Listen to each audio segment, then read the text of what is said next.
ल साथीहरू, हजुरहरूले हेरिराख्नु भएको छ सुस्ता गाउँपालिका वडा नम्बर 3 बिन्टोली गाउँमा बाघले आक्रमण गरेको। बाघ अत्याधिक ठुलो मात्रामा छ र यो गाईको पेटमा बच्चा पनि छ र गाईको नापतोप भइरहेको छ। वन विभाग कार्यबाट केही प्रहरीहरू आएर नापिरहेका छन् यसको लम्बाइ चौडाइ कति छ गाईको। यही रिपोर्टहरू गएर सबमिट हुन्छ।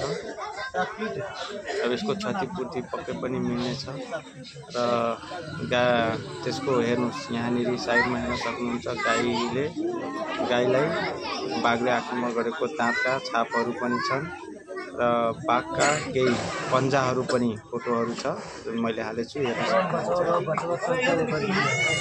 गाउँका मानिसहरू पनि यहाँ हेरिरहेका छन्। अब यसमा प्रशासनिक कार्यहरू के हुन्छ, गाउँपालिकाले कति सहयोग गर्छ होला गरिब पीडित व्यक्तिलाई।